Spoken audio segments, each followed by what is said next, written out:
Hi, this is Drew Jones of Drew's Guitar Shop in Seattle, Washington, and today I wanted to do a little video talking about shipping guitars, the damage that can occur to instruments when they are shipped, and ways that we can more appropriately or less appropriately pack instruments for shipping.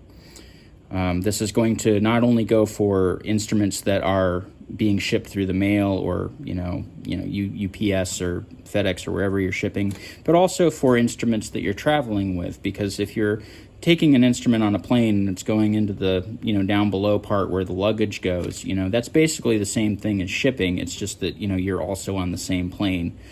So this is going to go for traveling with guitars as well, to some extent. There are going to be very few differences in those two things. Anyway, getting on with this guitar here. This guitar is in here because of this crack. It looks like somebody just straight up just punched the soundboard of this guitar. There is a separated brace living underneath that crack that I'm also going to have to fix. And I'll say that this is on the super mild end of what I have seen as far as damage from shipping. And considering the way that this was packed, which again we'll talk about in a little bit, I am shocked that I didn't find other things wrong with this when I looked at it.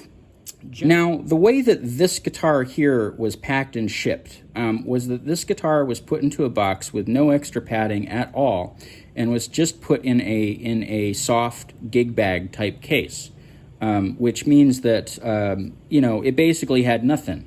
There was nothing padding this, between the outside of the box and the guitar, and so basically anything hitting that box, it's going to go right through into the instrument. Those soft shell cases, they don't really protect from much. They're not stiff. They don't have enough padding generally to consider them to be a shipping safe sort of container.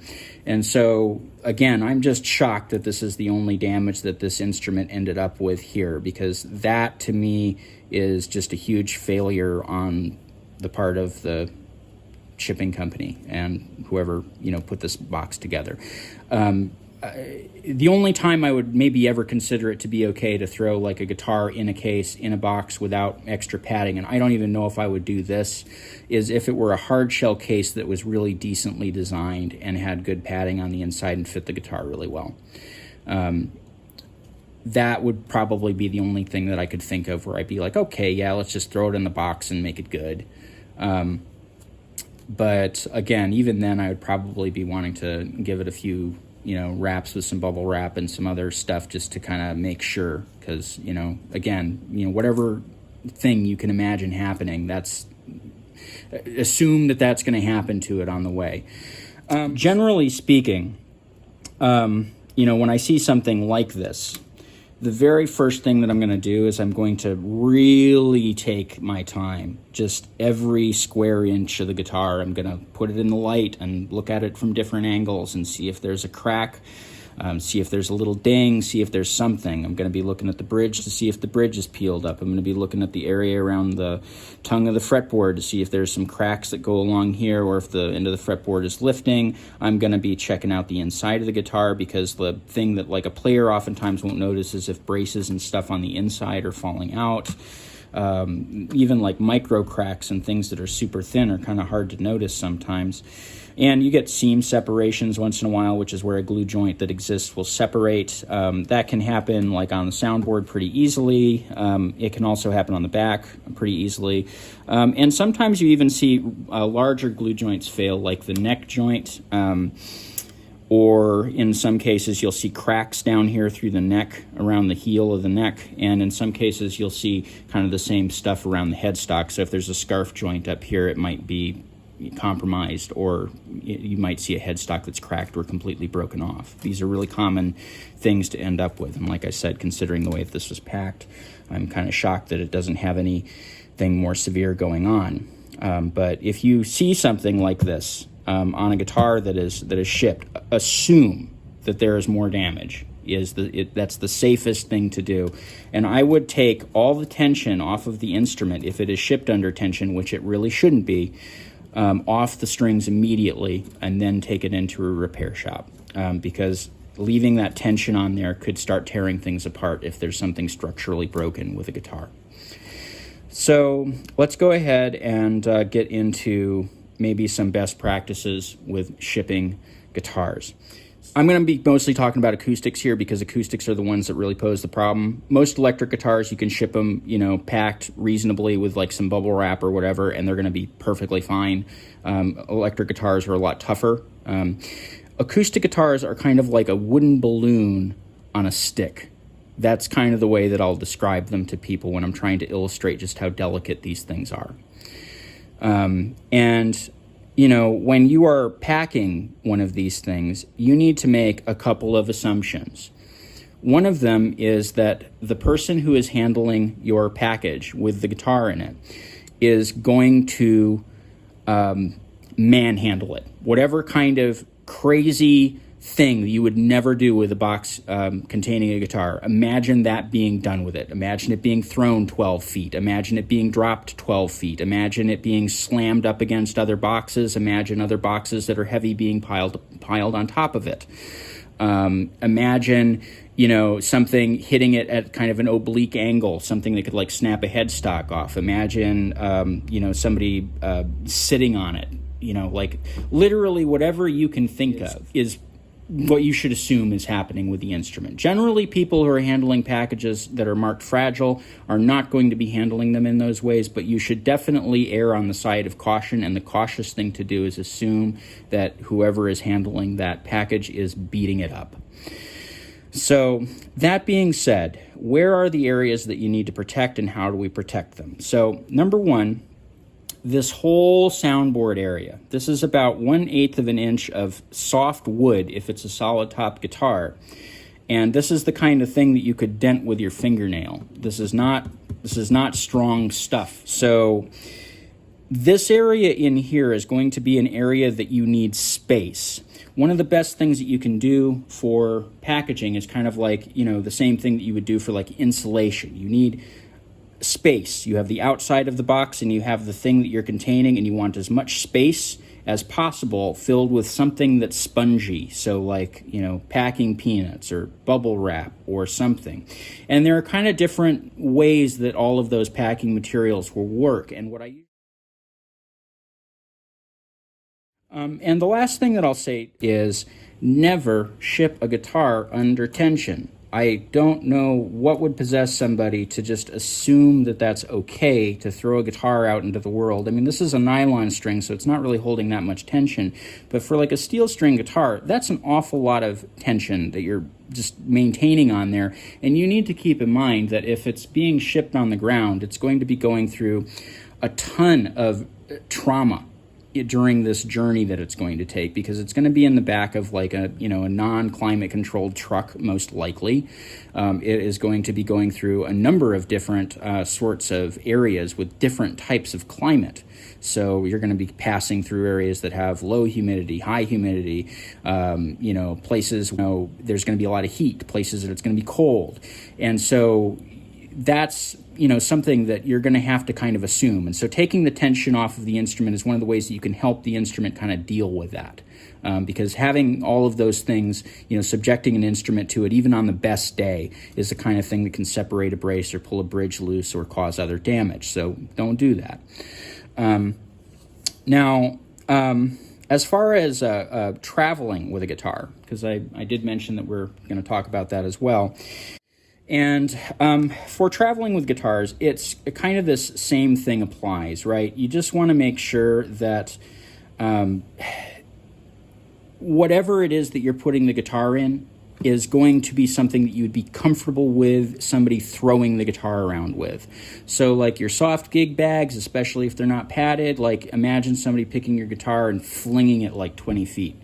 And or it falling off of a 10-foot thing and landing, on the down here on the body, and imagining whether or not your guitar would survive that, because that should be the assumption. Again, assume that the worst is going to happen in shipping and with people who are handling it, and base your packing decisions on that. Now, for traveling with the instrument, I don't think that you need to go through this whole rigmarole and do all this extra padding. Generally speaking, this is going to be a little bit kinder to the instrument.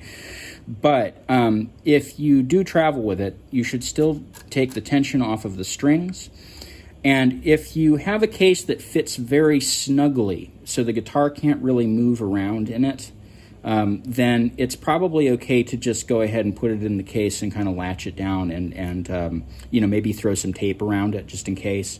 But that's probably going to be okay, but that's, again, a really nice case when it fits really well. If you have a case that's got a little bit of movement, a little bit of space in it, that case you're probably going to want to pad it out a little bit extra with some socks or whatever kind of clothing you're traveling with. Put some extra t-shirts behind, back here, and maybe in here, and socks and whatnot, and just kind of help it kind of be more secure in that space, because you want that padding to be kind of nice and grippy on that instrument. Now, one final note on traveling with cases. There are a couple of different kinds of hard shell cases. Now, if you have one of the older ones, you might notice that it's just flat on top. Newer ones tend to have a little bit of a curve, something like this going on. So the body will be, down in this area here, and the neck will be over here in this area, but there will be some kind of little bulge in the top, maybe sometimes even in the back, in the case. Now, the reason that they started adding this bulge to guitar cases was because what we were finding out was that the padding that lives underneath the soundboard, weirdly, they pad the sides of these cases a lot of times way more than they pad the top, which is really where you need to be protecting the most. And what would happen is that because this thing was flat and there was a guitar soundboard right under this thing, and there was maybe quarter inch of padding or whatever, what would happen is somebody drop a book or something on this thing, and it would just send the energy right through that thin surface and into the instrument through that thin padding, and the wood underneath would just give. And so if you have a case like this, and this is really kind of the only thing that you have to travel with, I would maybe consider taking some kind of packing material that has a little structure to it, something like a couple sheets of bubble wrap, or some nice clean socks, underwear, something like that, and kind of put them along the top. Now, I will say that if you find yourself shutting the guitar in the case and the top won't latch, don't apply pressure to the soundboard with the things that you're using to pad it. That is not going to do you any favors. But you want to use something that's going to have a little bit of give, but also a little bit of structure to it. And so if you can do that, do that. Sometimes you're not going to be able to do that. And if you're really worried about it, and that's the only kind of case you have, something that you could also do would be to, take some bubble wrap or something and put it around the outside on that case. So if you have that guitar case, just kind of hanging out here, we'll draw a poor illustration, maybe just a few wraps of bubble wrap around it like that, and that's probably going to be fine with TSA. I would say, if they need to get into it, they'll cut whatever tape you have on there, and they'll get in there and they'll do their whole TSA thing. But that bubble wrap on the outside will provide that protection and prevent from this kind of damage here. So that's kind of my spiel on this. I've seen a lot of damage in shipping from instruments. It's one of the things that lands a fair percentage of guitars here in my repair shop. And usually it's preventable stuff. It's stuff like this that, if somebody thought about it for even 5 seconds, they probably wouldn't have packed it the way that they packed it. But so it goes. And, now we have this thing going on. And like I said, fortunately, this here is on the very, very, very mild end of the damage that I have seen done. So, I will say that, if you're looking at this thinking, oh, that doesn't look so bad, keep in mind that this in itself is like a $60 repair job, and we're going to have to do setup work afterwards, because this is probably done a little bit to the guitar that is going to need some adjustment afterwards. And we're going to have to repair that brace under there. It's not happy times, but I think this will come out nice. In other cases, I have to give bad news to customers, like, hey, this is just it kind of obliterated, and yeah, we can put it back together, but yeah, it's going to be super visible, or we're going to have this issue with it afterwards that we're just going to kind of have to live with. So anyway, this has been Drew Jones of Drew's Guitar Shop in Seattle, Washington. If you liked this video and you feel like dropping me a tip, I have a link to my Ko-Fi and my Patreon in the description of this video. Also, a service that I offer through Ko-Fi and Patreon is that if you have any questions that you want me to really walk you through, I prefer to get those over Patreon and over Ko-Fi so that I can get compensated for the time that generally takes to do. I also have a link down there to my Reverb page where I sell some instruments and some parts and other things. And I also have a link to my website down there that has my contact info, that has my pricing page, and also has a page written on caring for stringed instruments, which will also cover some of the stuff that we talked about here in terms of like damage that can occur and how to prevent it. That may have something in there for you if you care for or are planning on getting a stringed instrument. Anyway, this has been Drew Jones of Drew's Guitar Shop in Seattle, Washington. Thank you for watching. Like, share, and subscribe.